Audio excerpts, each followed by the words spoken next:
Bonjour chers élèves. Dans cette nouvelle séquence, nous allons vous présenter la correction du baccalauréat, série D 2020. Il s'agit de l'exercice numéro 1 de la physique. Dans cet exercice, on nous donne un corps solide de masse M qui est propulsé dans un circuit à l'aide d'un ressort comprimé. Il doit passer par le trou C, parcourir le trajet CA, puis le segment AB et retomber dans le dispositif de propulsion constitué d'un cylindre et d'un ressort. Voilà dans la figure. La figure montre le ressort dans sa position détendue. Le solide est soumis à une force de frottement F égale à mu fois M fois G. Mu fois M fois G. À une force de frottement égale à mu fois M fois G. Mu étant le coefficient de frottement sur la distance AB. À la première question, on nous dit ceci. Quelle doit être la valeur de la vitesse du corps solide au point B et sous quel angle alpha doit-il être éjecté afin que sa trajectoire atteigne les sommets à l'entrée du trou C. Pour cela, qu'est-ce qu'il faut faire?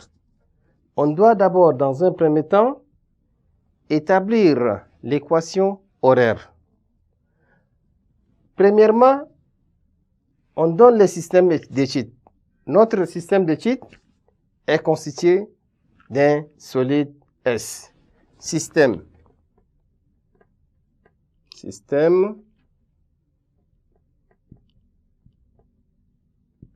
c'est le solide S. Référentiel, terrestre, supposé, galiléen. Maintenant, nous allons énumérer les bilans des forces appliquées. Mais ici, une fois éjecté, le solide parcourt tous ces trajets. Pendant ces trajets, il sera soumis rien qu'à son poids P. Bilan des forces appliquées. Donc, on a le poids P. Voici les systèmes d'études, les référentiels ainsi que les bilans des forces appliquées. Maintenant, nous allons commencer par établir l'équation horaire. Pour établir l'équation horaire, nous allons utiliser le théorème du centre d'inertie. Équation horaire.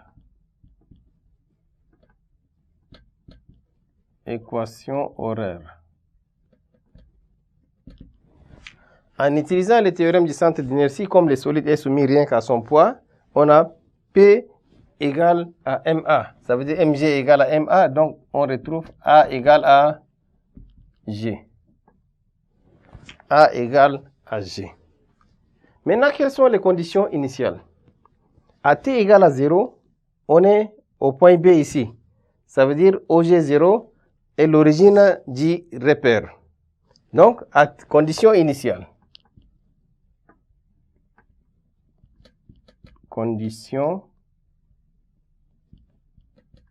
initiale. Entre parenthèses, à T égale à 0. Donc, on va avoir OG0, les coordonnées X0 égale à 0, Y0 aussi égale à 0. Parce qu'il est lancé à l'origine ici, X0 égale à 0 et Y0 égale à 0. Il reste le vecteur vitesse V0.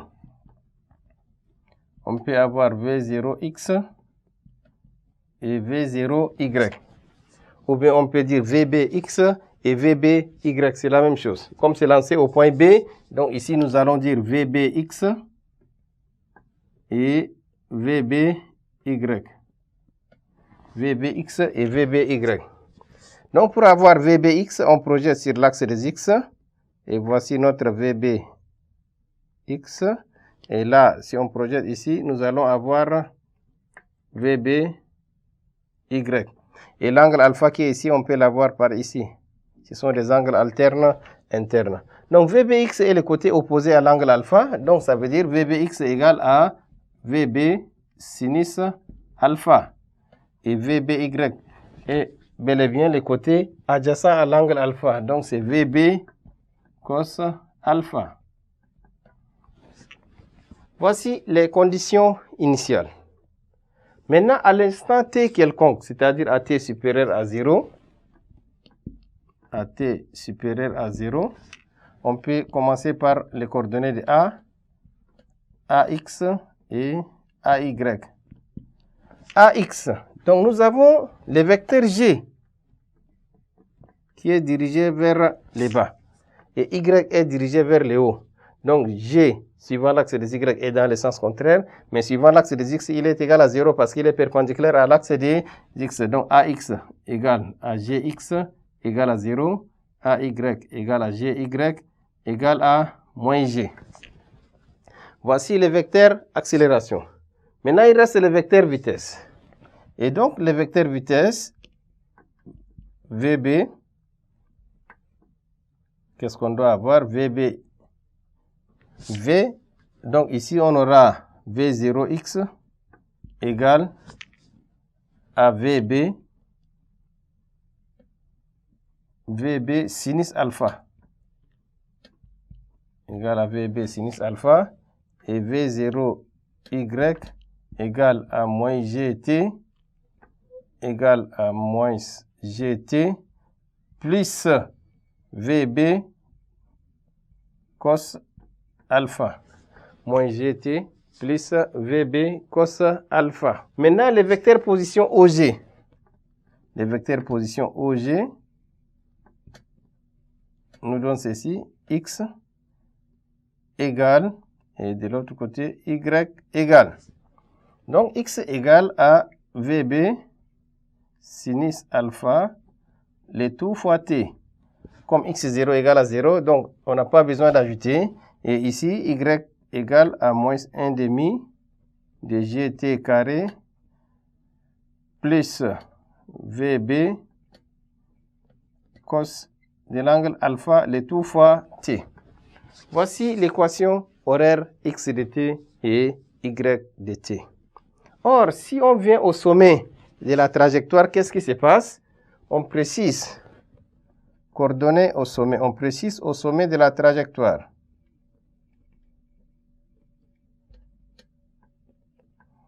Coordonnées au sommet de la trajectoire, c'est-à-dire au sommet C. Quand on vient au sommet de la trajectoire, le vecteur vitesse suivant l'axe des Y doit s'annuler. Ça veut dire VY égale à 0. Si VY égale à 0, qu'est-ce qu'on peut avoir? Ça veut dire moins GT. On a moins GT plus VB cos alpha égale à 0. Implique que T égale VB cos alpha, le tout sur G. Voici l'expression du temps T.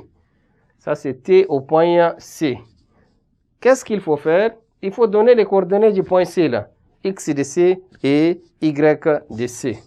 Donc, C a pour coordonnées X de C égale. Et de l'autre côté, on va avoir Y de C aussi égale. Ça, c'est le temps au point C. Et donc, pour avoir X de C, on remplace là où il y a T. Là où il y a T, on remplace par son expression dans X et dans Y.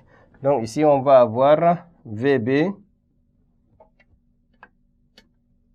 sinus alpha fois le temps T. Ça veut dire VB cos de l'angle alpha sur G. Et Y de T nous donne moins 1 demi de G T carré. Donc, ça veut dire VB carré cosinus carré alpha sur G carré. Plus VB cos alpha, donc plus VB cosinus de l'angle alpha fois T. Donc, fois VB cosinus de l'angle alpha sur G. Alors, les coordonnées du point C sera de la forme X de C égale à VB carré sinus alpha cosinus de l'angle alpha sur G et Y de C égale à moins 1/2. Les G se simplifient, donc il reste VB carré cosinus carré alpha sur G plus VB carré cos carré alpha sur G.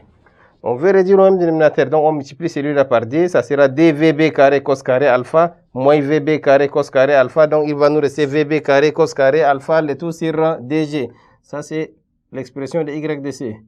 Décidément, X de C égale à VB carré sinus alpha cosinus alpha sur G et Y de C égale à VB carré cosinus carré alpha, le tout sur DG. Maintenant, la question est de calculer VB et l'angle alpha. On peut faire les rapports de X de C sur Y de C ou bien Y de C sur X de C pour obtenir une relation avec tangente. Là maintenant, on sait que X de C égale à Y de C parce que la distance de A à B représente X de C, de A à C représente Y de C, les deux distances sont égales. Donc on précise ici, or X de C égale à Y de C. Et donc maintenant, comme on connaît X de C égale à Y de C, on fait les rapports de deux. Ceci équivaut à dire que X de C sur Y de C égale. Nous allons avoir VB carré sinus alpha cosinus alpha, le tout sur G. Ici VB carré cos carré alpha, donc on va écrire cos alpha fois cos alpha, le tout sur DG. Nous allons simplifier. Cosinus alpha, les G et les G. Il y a VB carré qui se simplifie. X de C sur Y de C donne 1 parce que X de C égale à Y de C. Donc il nous reste sinus alpha sur D cosinus alpha.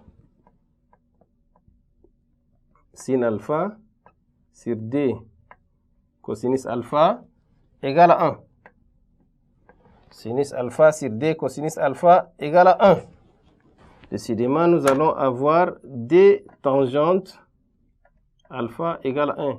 Alors, tangente alpha égale à 1/2, ça veut dire 0,5. Chers élèves, si vous utilisez la calculatrice, l'angle dont la tangente égale à 0,5 en degrés nous donne 26,56 degrés. Donc, alpha égale à 26,56 degrés. Voici la valeur de l'angle alpha.